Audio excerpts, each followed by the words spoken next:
Welcome, I'm Gila Ross, host of the Power Up podcast, where we share relevant Torah ideas that can impact our everyday lives. In this episode, you're in for an uplifting treat as I chat with Adrienne Gold Davis about her fascinating journey, as she puts it, from Prada to prayer. This episode is sponsored in memory of the 45 people who tragically passed away in Iran on Lag BaOmer. Hello, we're so excited to have Adrienne Gold Davis here with us on the Power Up podcast. I can't wait to have this conversation because I know that there are so many things that we want to hear from you. But first, tell me a little bit. I know that you've had I would say a dramatic career change, right? You started off from, what was it?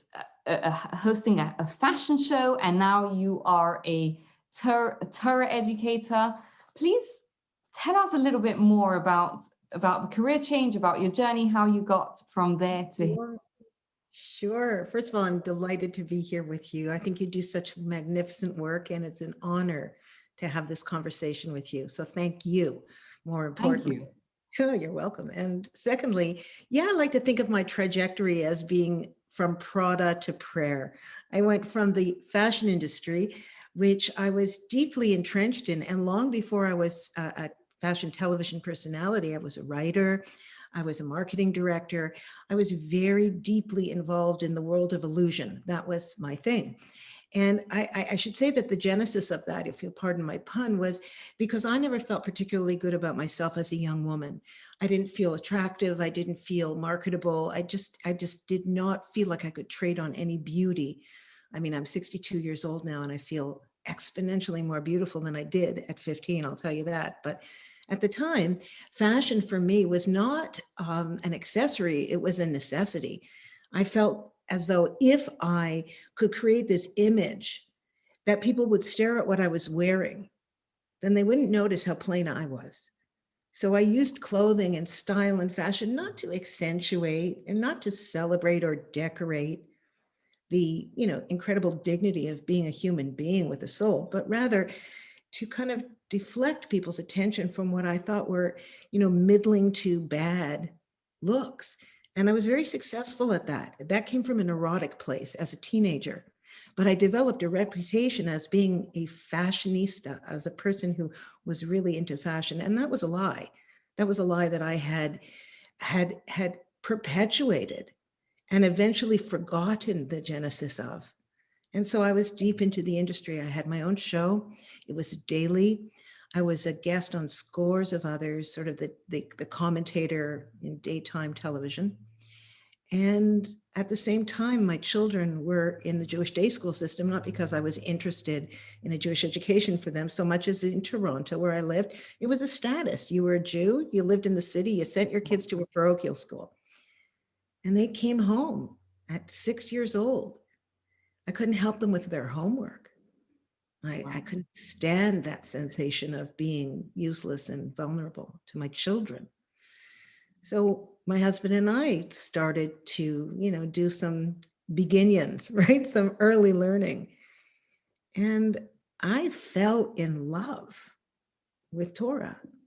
Wow. I had this big career, Gila, this huge career. And I started to study, and I happened to study a particular Torah portion that talked about the traveling sanctuary that went through the desert, the Mishkan, and that the box that held the Ten Commandments, the tablets, needed to be both gold on the outside and the inside.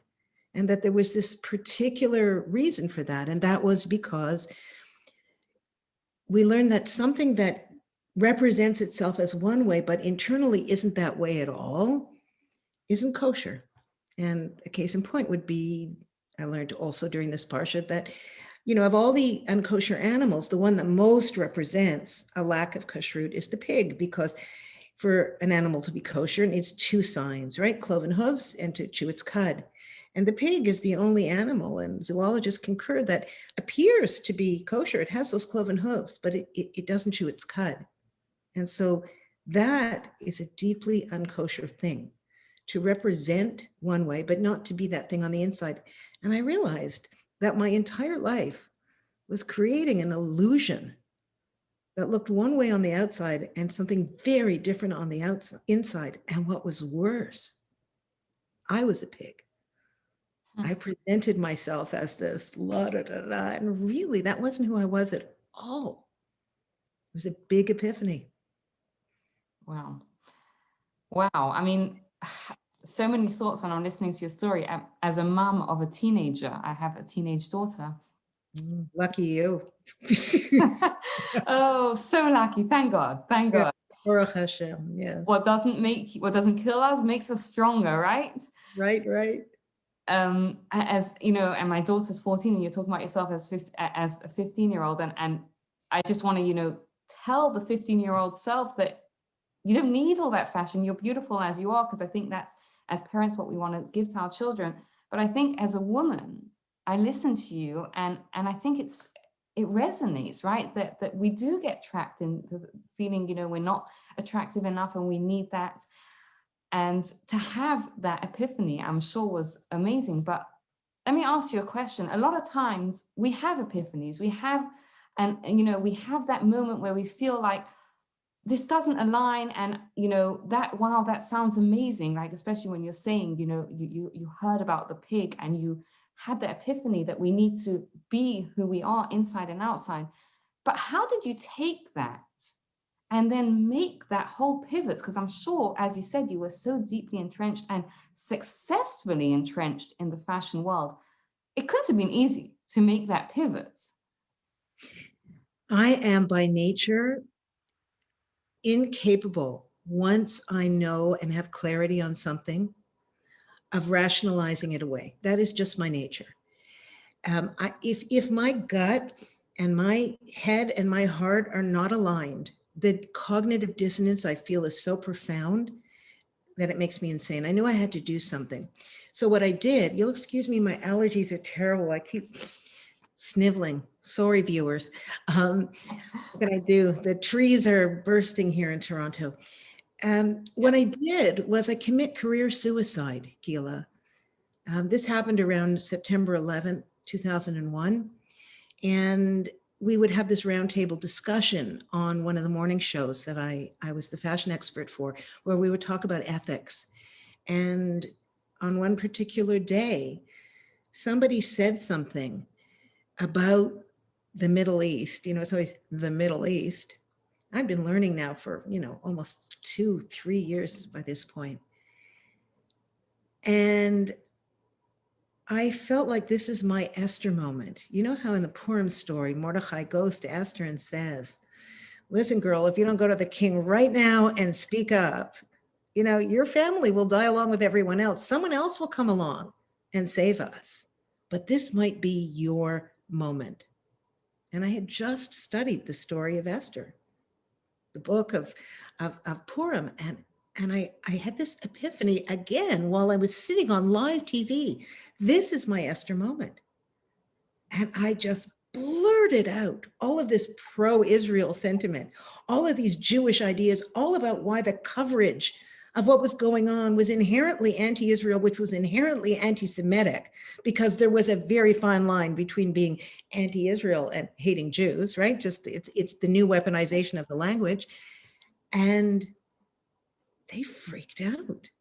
I said, what are you doing?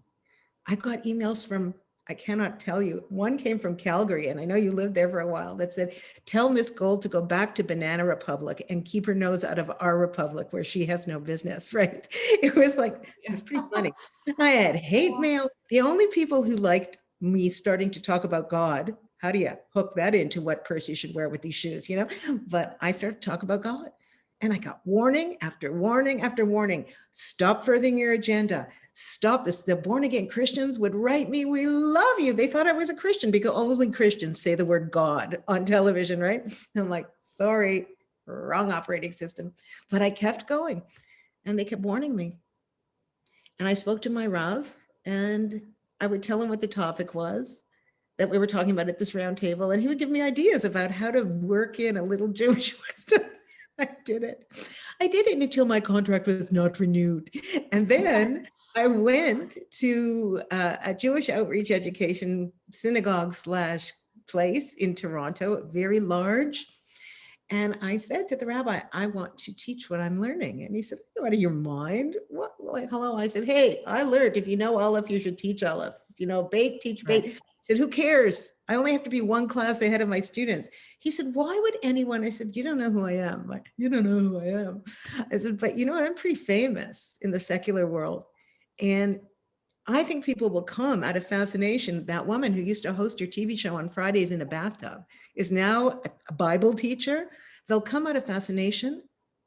They'll stay for the Torah, because once you start learning, it's really hard to shove it away. And that's what happened.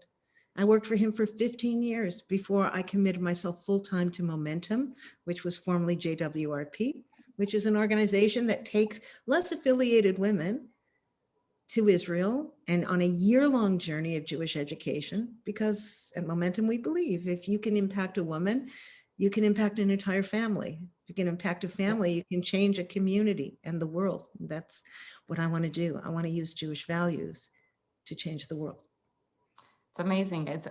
I'm so inspired by how you took what in such a difficulty and you used it to actually, to inspire others and to teach. Because as you said, I'm sure people originally came because you were, the person that hosted the fashion show in the bathtub, right? And now you were teaching, as you said, God and the Bible. Yeah, it's funny. What advice would you give to our listeners? Because for someone who's had an epiphany, or even not an epiphany, but someone who has that feeling that they want to clutch hold of what you were talking about, of the truth, and the congruity that a Torah lifestyle can give, and they want to bring a little bit more into their life, what advice would you give to someone like that? Well, I would first say that it's not all or nothing. And my journey was not all or nothing either. The journey happened to a Torah lifestyle, as you called it, but I see it as more using it as an operating system. It's a set of lenses with which I look at the world and operate in the world. But not everybody is like me. And that kind of radical transition. I mean, I remember when I said, sorry, I don't dress like that anymore. And my mother went, oh, here's another phase she's going through. There were a few phases. I would suggest that you find something that speaks to you and take it to the distance. I think that, for example, this is going to sound a little odd, but if a person is compelled by food and by eating, let's say they have always been a counter of carbs or calories, or they go from keto to, raw food to whatever the current diet phase is. They for whatever reason, whether it be because of dieting, whether it be just a fascination with food, that they should try eating for their soul. Because kashrut, really, there's plenty of unhealthy, fattening, disgusting kosher foods. I remember my kids would run up to me in the grocery store, can we have this, mommy? Can we have this? It's kosher. And I'm like, it's chazara, it's garbage. No, put it back, right? So I would say that if you're compelled by food, if it's an obsession for you, stop eating for your thighs and your abs and start eating for your neshama. Feed your soul.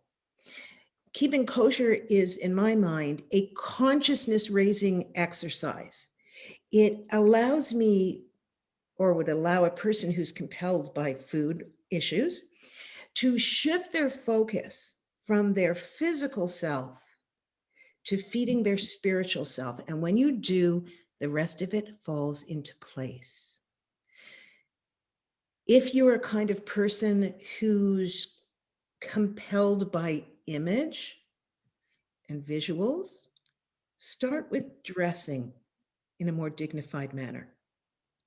I was still chowing down on bacon double cheeseburgers and dressing modestly. Can you imagine? People must have thought I was insane. Why? It spoke to me because my first place of neuroses was around how I looked.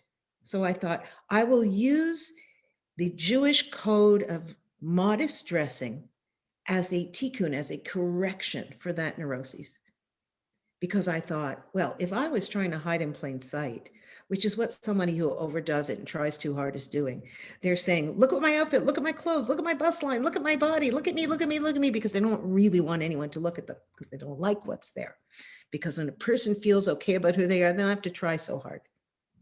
Right. And so because I tried too hard, I decided personally that I would start addressing that. There is a mitzvah in the Torah for every neuroses, every shtick, every default spot that a person has. So I would suggest take a good, long, hard look at yourself. Look at the area in your life where you think you struggle the most. Ask somebody knowledgeable, what Torah commandment connector would speak to that? And just do that. Wow. There's a line in the Torah, Gila, I don't have to tell you, if you open for me an opening, an aperture like the eye of a needle, that God will stretch it until, a stagecoach can go through it and wagons can pass through it. Just start with one thing. Let it speak to your soul and your brain. Just do it, and you will see that Wow. pathways will open up. Thank you. I think that was very, very powerful, because I think a lot of times when we look at the journey ahead, right, wherever we are in our spiritual journey, it can be daunting, right? But you're telling us it's not all or nothing, and secondly, look at the thing that you're currently anyway obsessed with and switch that. I think that is so, so powerful, something to take away. Good. And brilliant. So thank you so much for your time, for sharing your journey, your wisdom. I'm sure our listeners will want to hear more from you. So tell us where they can connect to you further. Okay, so I have a podcast which comes out once a week. It's called Rise and Shine with Adrienne Gold Davis. It is a 10-minute podcast only, so you can do it during carpool or when you're putting on your makeup or, whatever. I also can be found all over momentumunlimited.org, which is Momentum's website. I have a blog, I have a column, I have an Ask Me Anything section. I do something called the Pashmina podcast, which is where I interview people. But I think that if you go to Spotify or to Apple or wherever you get your podcasts and click on Rise and Shine with Adrienne Gold Davis and press subscribe, because as you and I know, that keeps us on the charts, press subscribe, then you'll get a 10-minute thought that's relevant to your life. Thank you again for your time. A pleasure.